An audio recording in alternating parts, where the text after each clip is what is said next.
Katz und Maus in Gesellschaft. Ein Verzähl von der Brüder Grimm. Ein Katz und eine Maus wollten mitsammen leben und Verkehr mitsammen haben. Sie haben auch für den Winter gesorgt und ein Tippchen mit Fett gekauft. Und weil sie keinen besseren und sicheren Ort gekannt haben, haben sie es unter den Altar in der Kirche gestellt. Dort soll's stehen, bis es bräuchte.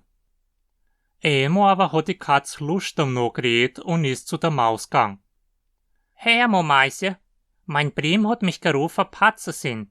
Sie hat ein Sähnchen geboren, weiß und braun gefleckt, wo ich über die Dorf hallen soll. Lass mich ausgehen und bleib heut allein daheim. Jo, sagt die Maus. Geh hin, und wenn's du was Gutes isst, denk an mich. Von dem süßen, rohen Wein tät ich auch gern ein Treppchen trinken. Die Katze ist aber direkt in der Kirche gegangen und hat einen fetten Deckel abgelegt. Danach hat sie die Stadt Rom spaziert und ist nur am Abend heimgekommen. Du musst dich wirklich divertiert haben, sagt die Maus. Wie hat dann das Kind geheißen? Deckelab, hat die Katze geantwortet. Deckelab, das ist ein komischer Name, wo ich noch nicht gehört hat. Bald danach hat die Katze wieder Lust gekriegt und ist zu der Maus gegangen und hat gesagt. Ich sind nochmal gerufen, auf ein Patze sind. Das Kind hat einen weißen Ring um den Leib. Dann kann ich's nicht absahen. Du musst mir den Gefallen machen und allein die Wirtschaft treiben. Die Maus sagt ja, aber die Katze ist hingegangen und hat das Fetttippe bis zu der Hälfte leer gefressen. Wie sie heimgekommen ist, hat die Maus gefragt. Wie ist dann das Kind getauft worden? Hallebaus. Hallebaus, den Namen habe ich noch nie gehört. Der steht gewiss nicht im Kalender. Die Katz konnte aber das Fetttippe nicht vergessen. Ich sind zum 3. Mal zu Pat gerufen.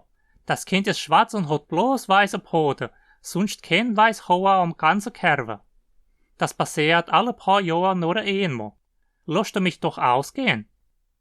Deckelab, Hallebaus, sagt die Maus, das sind so kuriose Namen. Die machen mich viel drüber nachdenken. Aber geh doch nur hin. Die Maus hat alles in Ordnung gehalten und aufgeräumt. Inzwischen hat die Katze das Fetttippe sauber ausgefressen und ist satt und dick nur in der Nacht nochmal heimgekommen. Wie heißt dann das dritte Kind? Ganz aus. Ganz aus? Ai, das ist von allen der zweifelhafteste Name, sagt die Maus. Ganz aus? Was soll das bedeuten? So ein Name ist mir ja nie vorgekommen. Damit hat sie sich der Kopf geschüttelt und sich hingelegt, für sie schlafen. Zum 4. Mal wollte niemand die Katze zu Pat rufen. Der Winter ist aber bald gekommen.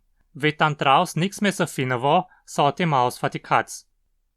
Komm, wir gehen zum Diebe, wo wir in der Kirche und ich am Altar versteckelt haben. Wie es aber hinkommen sind, war alles leer. Ach, sagt die Maus, jetzt ist es mir ja klar geworden. Du hast alles gefressen, wie du zu Pat ausgegangen bist. Erst Deckelab, dann halb aus, dann... Halt dein Schniss zu, sagt die Katz. Ich fresse dich, wenn du noch ein Wort sprichst. Ganz aus, hat die arme Maus im Mund und hat's kaum gesprochen. So ist die Katz auf sie gesprungen und hat sie nun geschleckt. Ja, das war ein trauriger für die Maus. Aber das ist was passiert, wenn du mit deinem Feind Gesellschaft haben willst. Wenn du aber das gern gehört und gelesen hast, lass dein Like, gell? Und hast du schon den Kanal unterzeichnet und das Glöckchen angestellt? Wenn du das machst, verpasst du keine neuen Videos. Dass der Kanal weitergeht, brauche ich eure Hilfe. Der könnt den Kanal unterstützen durch unsere Katharse-Kampagne und kleine Geschenke dabei kriegen. Oder der könnt auch einen spontanen Abgabe durch Pix oder PayPal machen. Der könnt schicken so viel wie ihr könnt und wollt. Sogar ein Real ist schon noch wichtig. Und folgt mir auch over auf Instagram. Dankeschön und bis bald.